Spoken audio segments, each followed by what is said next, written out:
Madame, monsieur, bonjour et bienvenue pour un nouvel épisode de Bullseye. Très heureux de vous retrouver avec aujourd'hui un sujet qui risque de vous intéresser si vous avez un smartphone ou une caméra, puisqu'on va parler de vidéo et plus particulièrement, on va s'interroger sur le fait de savoir si le format horizontal vidéo est mort ou non.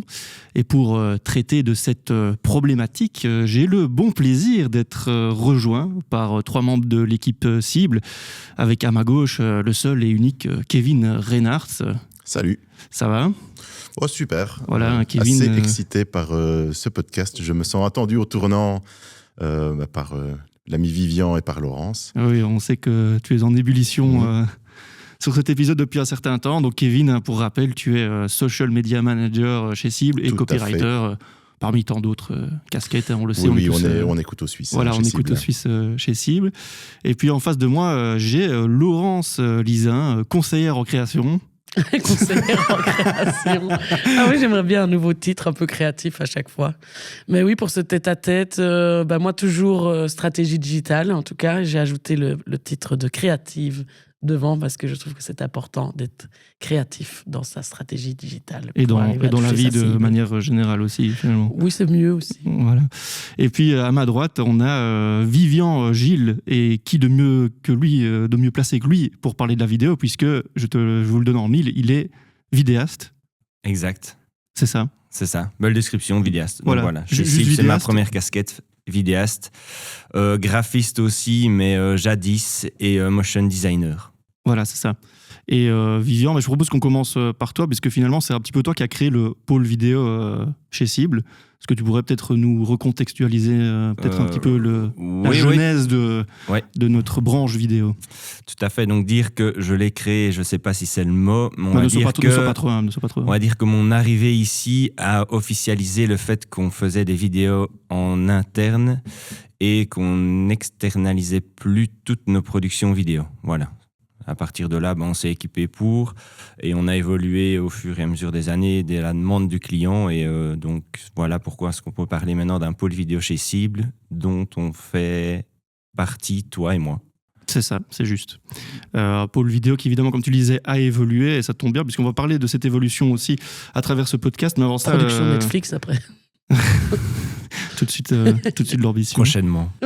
Avant de passer à cette évolution-là, je vous propose que commence par la question qui nous intéresse le plus, finalement. Est-ce que, selon vous, le format horizontal vidéo est mort ? Et si on pose cette question-là aujourd'hui, c'est parce qu'évidemment, nous, on est fort impliqués dans toutes les stratégies digitales de nos clients qui demandent beaucoup de formats verticaux. Et donc, on va faire un petit tour de table. On va peut-être commencer par toi, Kev. Je vois déjà que tu souris par rapport à cette question. Oui, ça me fait rire que tu ailles directement dans le vif du sujet.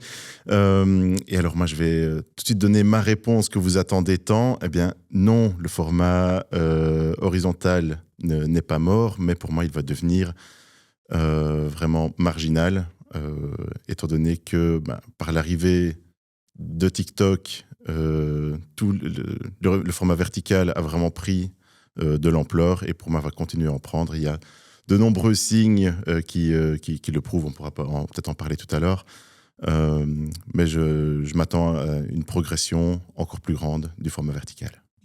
Laurence ? Oui, moi plutôt pour l'instant dans une optique de multiformat, donc en stratégie digitale, nous on fait beaucoup de paid sur les réseaux sociaux, et il faut toujours de la place au-dessus, en dessous, on est en carré, en vertical, en horizontal, on est même parfois dans des formats hyper particuliers. Donc pour moi, ce sera toujours le multiformat, même si je rejoins Kevin que le vertical, pour tout ce qui est réseaux sociaux, est plus agréable, parce qu'il prend tout l'écran, et donc il est plus agréable à voir. Alors là, tu viens de dégoûter Vivian parce que je crois que c'était tout son argumentaire. Non, du tout, mais c'est parce que je m'attendais à avoir des réponses plus sur le 9-16 et pas le 16-9. Mais tout à fait, le multiformat, ça reste pour moi la principale base. Donc le 16-9 reste la base pour moi de la vidéo. Et c'est grâce à ce 16-9 qu'on peut faire tous les formats dont on a besoin pour les différents supports vidéo. C'est vrai que la place de la vidéo dans la strate de com des clients, elle est devenue quand même assez primordiale et centrale. D'où l'importance finalement de cette déclinaison de format. Peut-être ici plus me tourner vers Kev et Laurence, parce que vous êtes plus en interaction justement avec les demandes clients. Comment ils perçoivent ça, les clients, au niveau vidéo? Est-ce qu'ils ont conscience de l'importance d'avoir des formats qui soient déclinables pour exposer tout simplement ce qu'ils font au quotidien à leur audience? Alors ils en ont conscience tout à fait, puisque on les éduque, entre guillemets, on leur explique vraiment quel est l'impact du format sur le feed, et donc sur comment le contenu sera perçu. Maintenant, il y a toujours quelques résistances. Donc, comme Vivian l'a dit, originellement, une vidéo, c'est du 16:9, et donc ça reste encore ancré dans beaucoup d'habitude dans les usages. Et donc, il y a certains clients qui vont demander spécifiquement à ce que la vidéo soit en horizontal, pour qu'on puisse jouer sur cette profondeur de champ, pour que tout apparaisse de manière bien clean. Mais voilà, ça c'est un peu mon combat actuellement. Je pense que je vais le mener toute l'année. C'est de leur faire comprendre qu'en vertical, on va quand même toucher davantage de monde, étant donné que le feed des Reels, mais aussi les TikTok et même maintenant LinkedIn, c'est lancé dans ce format vertical fin 2024. Et donc, c'est de leur faire comprendre qu'en optant pour le vertical, on va toucher plus de monde. Selon moi, c'est tout à fait possible de tourner directement en vertical, d'avoir un rendu quali, et donc de jouer sur le meilleur des mondes, et de ne pas avoir à forcément devoir adapter un format horizontal et le passer en vertical, ce qui n'est pas toujours évident, mais de le penser directement en vertical. Peut-être poser la question autrement pour toi, Laurence. Est-ce qu'il y a une demande client? Est-ce que la vidéo arrive directement sur le tapis quand, par exemple, toi, tu dois élaborer une stratégie digitale? Est-ce que de leur côté, c'est une demande en mode nous, on veut avoir du contenu sponsorisé et on veut que ce soit de la vidéo? C'est une bonne question. Je dirais, c'est ça que je voulais dire par rapport à tout ce que Kevin a dit. Dans la stratégie digitale, on doit toujours se dire, OK, à qui, comment, par quel canal, avec quel budget. Et donc, un peu en fonction du budget du client, on va privilégier d'être en visuel fixe, parce qu'on n'aura pas de quoi tourner une grosse vidéo et de l'adapter en plein de formats. Mais c'est vrai qu'ici, on le voit dans les résultats vraiment quantifiables sur les plateformes digitales, que la vidéo génère le plus de résultats, de clics, d'interactions, d'engagement, et combien de secondes de vidéo la personne regarde, etc. Donc, moi, je trouve que c'est vraiment un des formats que je préfère dans les stratégies digitales. Mais voilà, il faut parfois un peu de moyens pour produire quelque chose de qualitatif. Et donc, il faut s'adapter aussi à l'enveloppe de notre client. Ouais, c'est finalement toujours un peu une question de budget. Toi, Vivian, comment tu l'as vécu, cette évolution de format, entre guillemets? Parce que c'est vrai qu'on pourrait se dire que, de par son format, le format vertical, et de par sa durée, peut être plus contraignant pour les vidéastes. Est-ce que c'est une réalité pour toi ou est-ce que c'est quelque chose qui ne change pas grand-chose finalement à ta vie? C'est un peu compliqué et vaste à décrire. C'est surtout qu'avant, on faisait une vidéo, YouTube était le master sur Internet pour tout ce qui était vidéo. Donc YouTube, c'était 16:9, donc on tournait des vidéos 16:9, peu importe l'utilisation, peu importe la durée. Et on va dire que c'est avec les réseaux sociaux et la consommation des réseaux sociaux que les gens ont via leur smartphone qu'on s'est rendu compte que la vidéo devait s'adapter aux réseaux sociaux. Et on est de plus en plus dans cette stratégie-là. Et donc oui, maintenant ça évolue un petit peu, où par exemple dans un tournage, si on sait que la vidéo va être en 3 formats par exemple, il va falloir quand même réfléchir ses plans, à prendre un peu de recul pour que le 9:16 ait quand même assez d'espace et ne soit pas trop macro, par exemple. Et voilà, ça change simplement ça. Et au niveau aussi, évidemment, de la post-prod, une fois qu'une vidéo est montée en 16:9, on a une validation client. Et puis, je veux dire, le travail n'est pas fini, parce qu'après, il faut l'adapter au format qu'il faut. Et donc, c'est souvent un budget en plus. Et un travail en plus, évidemment. Il y a aussi toute cette question de trend, finalement, qui est un peu inhérente au format 9:16 et aux réseaux sociaux. Le fait de voir cette trend-là et de savoir que tel ou tel élément marche mieux qu'un autre pour le format 9:16, imaginons, est-ce que ça a changé ton approche sur le terrain? Est-ce que quand tu arrives sur un tournage aujourd'hui, tu sais directement, ok, ça je vais faire parce que ça marchera bien en 9/16 et ça peut potentiellement répondre à une trend? En regardant un peu ce qui se fait et en voyant ce qui fonctionne pas et ce qui revient, et d'où le podcast précédent, et ce qui devient viral et ce qui devient pas viral, etc. C'est sûr que, je vais dire, il y a des plans, on sait que ça va marcher. Si à un moment donné on arrive et que... La chaise à papy.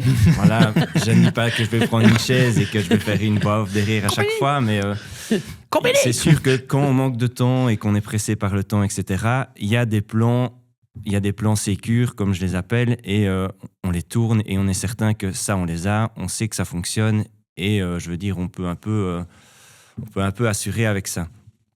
Maintenant, j'aime quand même bien me dire que quand je vais tourner une vidéo, peu importe la trend, etc., le but est quand même de faire une vidéo la plus adaptée possible au client et au sujet que l'on va tourner sur le moment même, et d'essayer de faire quelque chose d'authentique qui correspond vraiment au sujet ou au produit qu'on va mettre en avant. Donc, est-ce que la trend va changer quelque chose? Je vais dire d'un point de vue commercial, c'est sûr qu'il faut essayer de rester dans les clous, mais j'essaye de ne pas me laisser guider par ça. Enfin voilà, j'essaye vraiment. Je comprends tout à fait ce qui fonctionne et entre guillemets ce qui est viral. Mais si c'est pas adapté au client, je vois pas pourquoi je vais commencer à faire, par exemple, des 360 autour de l'objet, de faire du ramping dessus parce que ça fonctionne, mettre une musique électro dessus, peu importe le sujet. Je sais que ça va fonctionner, ça va être vu, et ok, mais est-ce que c'est vrai, est-ce que ça correspond vraiment à l'image que l'on veut donner à notre client? Je suis pas sûr. Donc, trend, oui, il y a des choses qu'on peut assurer, mais pas trop quand même.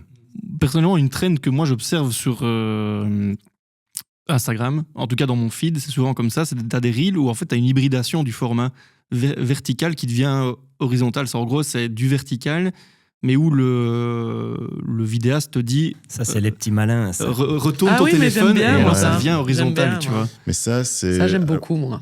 Ouais, ça marche pas mal, mais ça reste très marginal. Et je pense que c'est pas innocent que toi et aussi Vivian, vous soyez targetés par ce genre de vidéo, parce que moi, je les vois jamais. C'est vrai? Ouais, jamais. Donc, parce qu'il ne tourne jamais son téléphone pour regarder une vidéo horizontale. Mais le truc est trop, je trouve que le truc est trop bien parce que ça te permet d'avoir une accroche où tu vois, au début, tu vas commencer à regarder la vidéo, t'es en vertical, tu tiens ton téléphone, et puis le mec, il te dit, tourne ton téléphone, tu le retournes, et en fait, la qualité qui est derrière, c'est une vidéo ultra premium, tu vois. Et t'as de l'interaction. C'est ultra premium, ça joue vraiment sur les belles images, sur la profondeur de champ, et la raison pour laquelle vous voyez ça, c'est parce que vous êtes tous les deux des vidéastes, et ça, l'algorithme l'a bien compris. Et donc, je crois que c'est pour ça que vous en voyez beaucoup. Et que ça marche bien, hein, on est d'accord. Ou que le mec a filmé en 16:9 et qu'en format 9:16, sa vidéo passe pas du tout. Il s'est dit, merde, je suis un peu dans la mouise, qu'est-ce que je vais faire? Je vais le mettre en 16:9 retourné, et puis ça va passer. Ouais, potentiellement, c'est ça. Mais je veux dire, la réflexion derrière, si par exemple, dès le départ, tu te dis, ok, je dois faire un format hybride, vertical ou horizontal, tu peux te dire l'intro, je vais la préparer en vertical, et puis après te dire le reste, fuck it, je pars en horizontal. Let's go, on fait ça pour notre prochain client. Je fais de l'A/B testing pour voir laquelle vidéo fonctionne le mieux, et on pourra le voir directement. Ça peut être un concept, et tant que pour moi un concept est respecté et assumé, ça peut donner une super vidéo. Ouais, à fond. En tout cas, les exemples qu'on avait sur Insta, c'est vrai que la mode est quand même parlant. Verticale. Même. On a parlé YouTube Short qui... Les shorts, ils ont allongé en plus. LinkedIn qui devient vertical aussi. C'est ça que je disais, il y a des signes qui le prouvent. Hein. J'avais été regarder les chiffres. Et donc, les shorts qui sont sortis en 2021, et ils n'arrêtent pas de croître en termes d'utilisation et d'utilisateurs. Je pense qu'on en est maintenant à 70 millions de vues par jour. Alors qu'on en était à 50 il y a un an et 30 il y a 2 ans. Donc ça n'arrête pas d'augmenter. La longueur, donc ça c'est valable aussi bien sur TikTok, sur les shorts. Ça se rallonge. Ça n'arrête pas de se rallonger. À mon avis, on va atteindre un plafond, mais c'est une preuve. Bientôt un film en vertical, Instagram au cinéma en vertical. Qui va sortir le 13 mars, sa nouvelle appli. donc qui s'appelle Edits, pour concurrencer justement TikTok et donc permettre de tout monter de manière hyper pro en exploitant les dernières tendances. Tu vas kiffer, Vivian. Et tout depuis le smartphone. Et alors, la petite news primeur, c'est que Spotify commence à arriver sur le plate-bande vidéo de YouTube. Oui, mais c'est vrai que certains clips se jouent en vertical. On connaissait les clips, on connaissait les captations vidéo des podcasts. Ouais. D'ailleurs, on vous invite à regarder le Pitcher Perish. Tout à fait. Mais maintenant, c'est pas encore accessible chez tout le monde, mais il y a des vidéos qui ne sont ni podcast ni musicales qui sont accessibles sur Spotify. Et, pas mal. Et donc, là aussi, évidemment, en vertical. Donc, après, la tendance se poursuit et pour moi, elle ne va que croître dans ce sens-là. Et puis, comme c'est la mode et que c'est un éternel recommencement, on repassera à l'horizontale après avoir tout passé en vertical.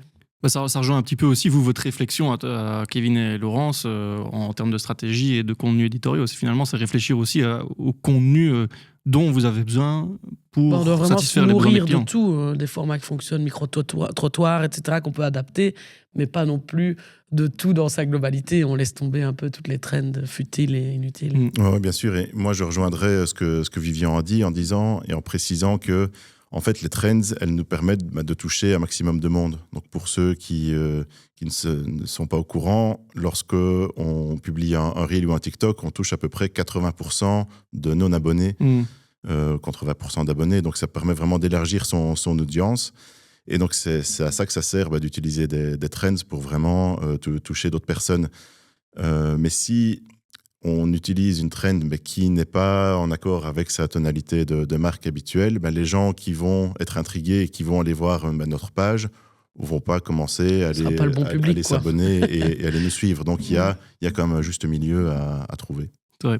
Alors, ça va peut-être ici lancer un petit débat, mais il y a une question qui commence quand même à se poser aussi pour nous, de manière générale dans l'agence. C'est finalement comment on adapte aussi nos outils vidéo aux demandes clients. Puisque c'est vrai que chez Cible, on a la chance quand même d'avoir du matériel très performant en vidéo. Vivian, enfin, je pense qu'on n'a pas à se plaindre du matériel. On est quand même très très bien. On est pas mal. On est pas mal, à niveau caméra, drone, etc. Mais c'est vrai qu'il y a des demandes clients où parfois on peut se poser la question, est-ce qu'on a besoin, ou en tout cas est-ce que ça justifie de se balader avec nos caméras à 10 000 balles alors qu'on pourrait le faire peut-être avec un iPhone? Ça, c'est marrant que tu parles de ça parce qu'on parlait de ça avec Vivian juste avant et on rentre dans le débat. Pour moi, oui, parce que sur les réseaux sociaux, en tout cas, et je parle vraiment uniquement réseaux sociaux type TikTok, Instagram, Facebook, on va rechercher toujours de l'authenticité. Les contenus qui vont le mieux fonctionner, c'est ceux qui seront le plus près des gens. Et donc, dès que ça va être trop travaillé ou dès que, voilà, maintenant on le sait, dès qu'on met trop du motion pour arriver avec des call to action, il y a moins de clics, les gens décèlent que c'est une publicité et donc passent dans leur feed à autre chose. Ouais, okay. Donc moi, je sais qu'avec les stats et nos clients, etc., on va aller rechercher cette authenticité-là. Maintenant, on a toujours besoin de ce film YouTube, voilà, où il va prendre un témoignage client plus long, par exemple. Pour notre client Piron, vous pouvez aller voir, c'est vraiment des choses ultra qualitatives et plus longs. Ça, c'est hyper important parce qu'une fois qu'ils auront cliqué sur notre publicité un peu authentique, il faudra les rassurer aussi avec du contenu hyper qualitatif et premium. Donc, mais ça dépend de la cible. Voilà, et donc pour moi, les deux sont jouables, mais je crois vraiment ce côté aller filmer de temps en temps de manière un peu plus brute et authentique et de temps en temps amener le gros matos pour arriver à faire des choses plus longues et ultra premium. C'est deux dimensions qui fonctionnent en parallèle, en fait. Moi, je suis convaincu de ça, comme le multiformat. Vivian? Je pense qu'il il faut pas tout mélanger non plus. Par exemple, la question, est-ce qu'il faut tout le temps arriver avec du matériel à 15 000 € pour faire une vidéo? Oui et non.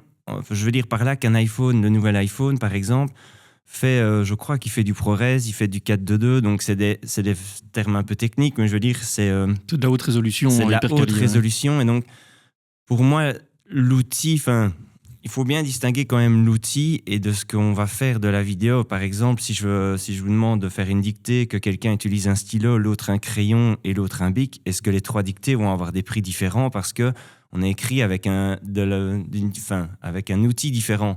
les 3 dictées ont la même valeur. C'est juste parce que ça dépend qui écrit. C'est pas parce que ça dépend ce qui est écrit, mais je veux dire, c'est pas parce que l'outil change que la dictée a moins ou plus de valeur, alors que les 3 textes sont les mêmes. Je veux dire, donc au niveau du matériel, voilà, avec une caméra, on a plus facile de jouer avec des objectifs. On a quand même, pour le moment, encore une meilleure qualité. Maintenant, si vous utilisez, je ne sais pas moi, une caméra à 5 000 € pour faire que des réseaux sociaux, la caméra ne sert entre guillemets à rien parce qu'elle est overkill comparée à la qualité des réseaux sociaux. L'iPhone suffira.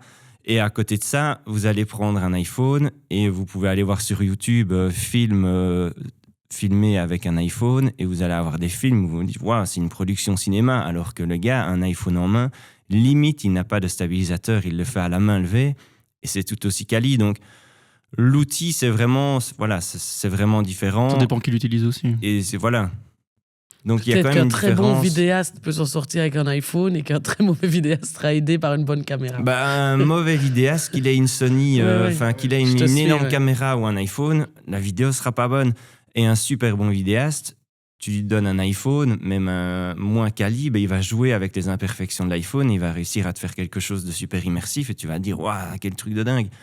Donc voilà, au niveau de l'outil, c'est pas le plus important pour moi. Ce qui fait une bonne vidéo, c'est la réflexion derrière, c'est le concept, et c'est réussir à transmettre avec le concept et la scénarisation, c'est de réussir à transmettre avec le tournage et le montage vraiment l'idée et le principe même du concept. Pour moi, la bonne vidéo, elle est là. Alors, est-ce qu'on met des FX à gogo ou aucun FX? C'est pas ça pour moi qui va faire une bonne vidéo. Ce serait un bon technicien, mais un bon technicien peut faire une mauvaise vidéo. Donc, il faut essayer de pas tout mélanger et de scinder la part des choses. Kevin, une remarque? J'ajouterais quand même que les iPhones et autres Samsung ont un avantage en termes logistiques qui est qu'ils sont faciles à dégainer. Et c'est ça qui permet quand même d'avoir davantage de contenu pris sur le vif. De contenu pris sur le vif qui vont davantage toucher, intéresser les audiences de nos clients.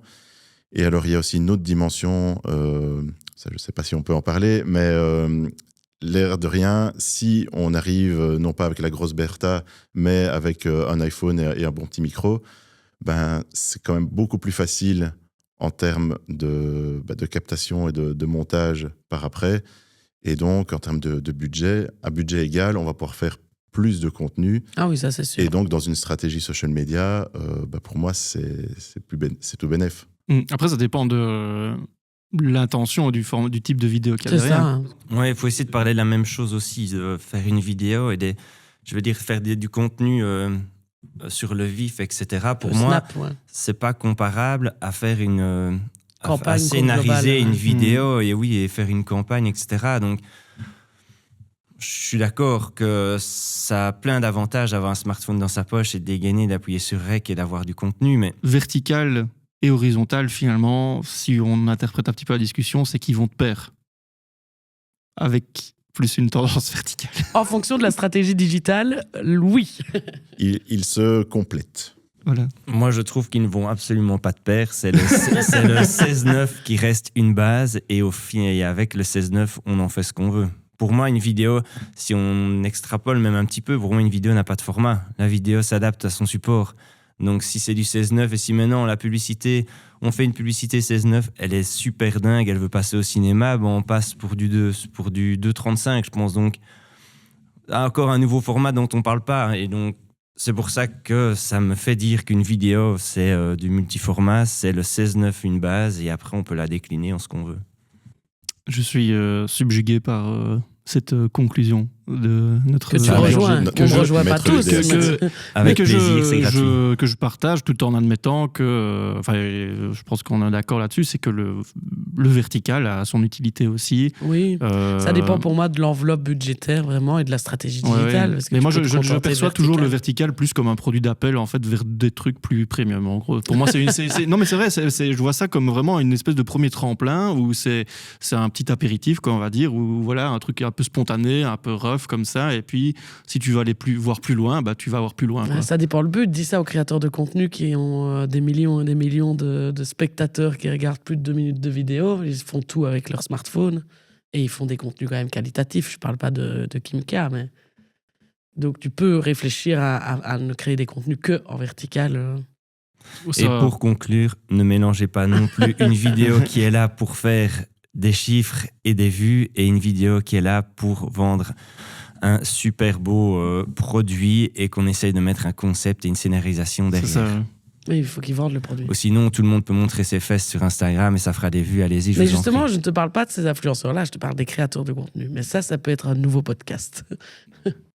Oui, on y reviendra, mais après, influenceur et créateur de contenu, c'est devenu un peu similaire, non ?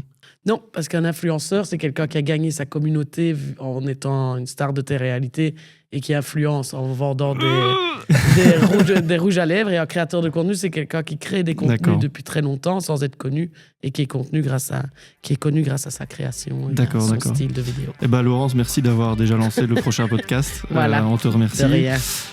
Quant à moi, mesdames et messieurs, je vous dis merci d'être intervenus pour ce petit podcast vidéo. C'était bien cool. Vous qui nous écoutez, si jamais vous avez besoin de vidéos justement, n'hésitez pas à contacter Cible. On peut vous les faire sous tous les formats, comme vous l'aurez sûrement compris à travers ce podcast. Et quant à moi, je vous dis déjà à la prochaine. Salut. Salut. Ciao. Ouais, toi t'as dit il n'y a que le support qui compte.